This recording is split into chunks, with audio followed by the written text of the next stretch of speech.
Reza Aslan is a scholar, as you're about to find out, and Fox News is about to find out. He's written about many of the different religions. He's written the book Zealot, The Life and Times of Jesus of Nazareth. Well, it's a historical account of Jesus. It's fascinating. I like to know what's in it, but I don't get much of a chance when he goes on Fox News Channel because they're not going to ask him what's in the book. They're going to ask him, how dare you? What do I mean? Watch. Reza Aslan was a Christian but converted back to the faith of his forefathers. It's Islam. He has now written a book about Jesus. The book has become controversial as it calls into question some of the core tenets of Christianity. Clarify, you're a Muslim, so why did you write a book about the founder of Christianity? Well, to be clear, I am a scholar of religions with 4 degrees, including one in the New Testament and fluency in biblical Greek, who has been studying the origins of Christianity for 2 decades, who also just happens to be a Muslim. That was a great beginning. Okay, you're a Muslim writing about our prophet? What are you doing? What are you thinking? But wait a minute, that's not how academics works. It's not like they say, all right, Christians, you go over there, you write about Jesus. Muslims, go ahead and mount Muhammad. Jews, you're left with Moses. Good luck. Okay. That's not how, of course, academia works. But Fox News doesn't know or care to know how that works. They're not interested in facts. All they do is look at it from their perspective. Their perspective is we bring in people who have a certain bias, and then we put that bias on air. So I assume Reza Aslan does the same thing. He's a Muslim, must be biased in favor of Islam, so he probably writes a book from that perspective. I got news for you. He's not Fox News Channel. He actually cares about the facts. Now you think, well, that was pretty bad, right? That went on for 9 minutes. We're going to give you short snippets of it, but it was unbelievable that she kept going back to it and back to it. Here's the second one. So it's not that I'm just some Muslim writing about Jesus. I am an expert with a PhD in the history of religions. But I have been obsessed with Jesus. Though, it still begs the question, why would you be interested in the founder of Christianity? Because it's my job as an academic. I am a professor of religion, including the New Testament. That's what I do for a living, actually. I find the question awesomely stunning. I'm agnostic. I'm interested in Jesus. I like tacos. I mean, why can't I ask questions about Jesus? Why can't I be fascinated by that? But in their world, like, okay, you're either a believer and that's it, yeah, and then you take whatever the local pastor or one of our hosts told you was Christianity and you shove it down people's throats. Why would you be interested in this as an intellectual exercise and actually want to know the facts? Fox News is flummoxed by a curiosity over history and facts. It continues. Just to be clear, this is not some attack on Christianity. My mother is a Christian. My wife is a Christian. My brother-in-law is an evangelical pastor. Anyone who thinks that this book is an attack on Christianity has not read it yet. I want to read you some quotes from some people who are criticizing you. So I love that beginning. So now, I'm done criticizing you, which, by the way, is not true. She's going to come back to it at the end again. So I'm going to move on to people, I don't know, look, there's a guy from a newspaper, and then there's a guy off of Twitter. I'm just going to keep reading criticism. Why don't you ask what's in the book? And isn't it true that you're going to do propaganda for Muslims? Well, that's where we're headed. Let's watch. One from John Dickerson, who has written an op-ed piece on FoxNews.com, and he says, it's not a historian's report on Jesus. Is it an educated Muslim's opinion about Jesus? He says its conclusions are long-held Islamic claims, namely that Jesus was a zealous prophet type who didn't claim to be God. Well, that's actually not what Islam claims about Jesus. My book about Jesus overturns pretty much everything that Islam also thinks about Jesus as well. And to be clear, I just want to emphasize this one more time. I am a historian. I am a PhD in the history of religions. This isn't a Muslim opinion. This is an academic work of history, not about the Christ or about Christianity for that matter.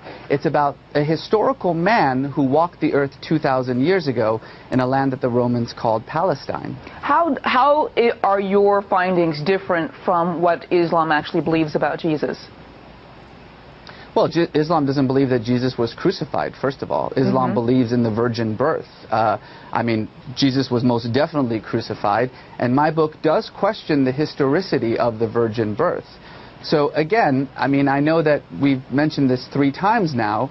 I'm not sure what my faith happens to do with my 20 years of academic study of the New Testament. Okay, God, I love this interview so much. When he's like, to be clear, I am a historian. Fox is like, what name so? What does that mean? Anybody know what that means? And he's like, this is not just a random Muslim opinion. I researched this. And he and Fox News is like, research? Anybody know what research means? Okay, play us out. I don't know what that means. I don't know what it means, right? They're like, I don't know, all you have is opinion and bias, right? That's what we do here.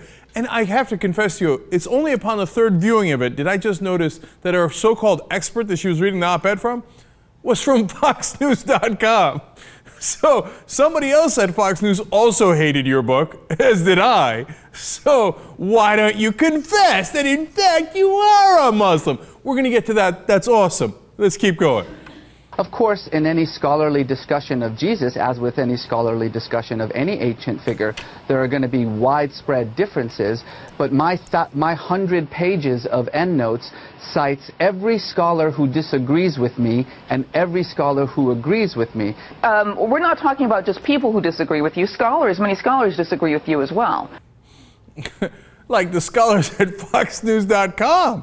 They also, and I got a guy on Twitter, man, he doesn't like your book either.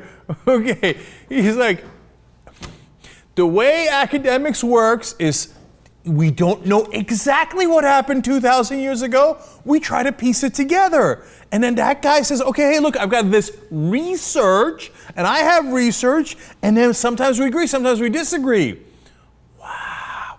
She's like, yeah, all right, but let's get back to the fact that you're a Muslim.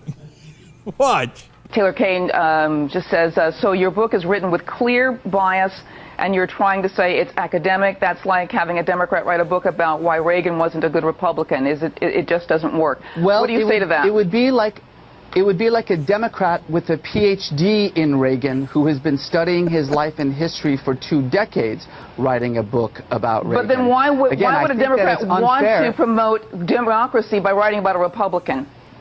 I see that the point is that... Ma'am, may I just finish my sentence for a moment, please? I think that the fundamental problem here is that you're assuming that I have some sort of faith-based bias in this work that I write. I write about Judaism, I write about Hinduism, I write about Christianity, I write about Islam.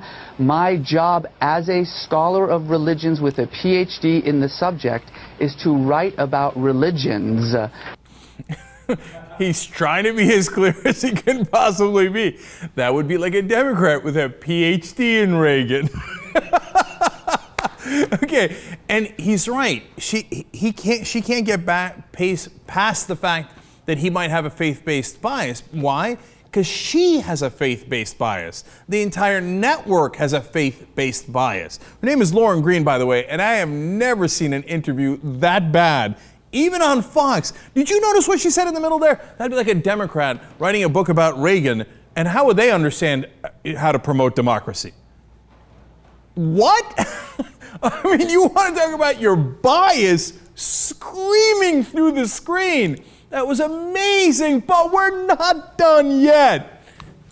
I think it's unfair to just simply assume, because of my particular faith background, that there is some agenda on this book. That would be like saying that a Christian who writes about Muhammad is by definition, not able to do so because he has some bias against it. And frankly, every book that's almost every book that's out there is by Islam. But I believe that you've been on several programs and never disclosed that you were a Muslim, and I think that's an interesting full disclosure. The second page of my book says I'm a Muslim. Oops. Every single interview I have ever done on TV or on print says I'm a Muslim. You may not be familiar with me, but I'm actually quite a prominent Muslim thinker in the United States. I've written a number of books about Islam. It's just simply incorrect to say that media isn't saying that I'm a Muslim. I would actually encourage you to actually try to find media that doesn't mention my biography, which, by the way, again, is on the second page of the book. All right. she's got her talking point and she can't get off of it. And it's a clear Fox News move, like, but the Muslims, they never denounce the bombings, except for the fact that they denounce every single bombing, and I can show you a statement after every bombing. They're like, but they never do they? And, well, you never revealed that you were a Muslim, did you? It's on the second page of my book. Okay. Nonetheless, wow, that was awesome. According to Fox News, if you're not that specific category of human being, you're not allowed to write about anything because you don't have the appropriate bias. Now, does that mean that men cannot write books about women? Interesting. Does that mean that men cannot write legislation about women? Would Fox News care to agree with that? Interesting.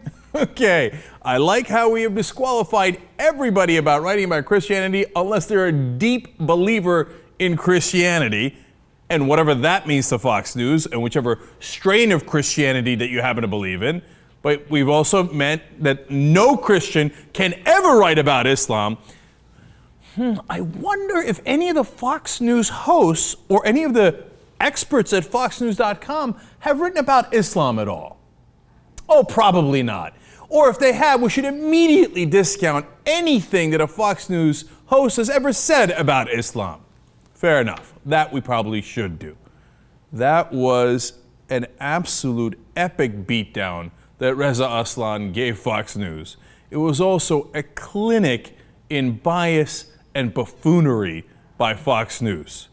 Well played. Well played.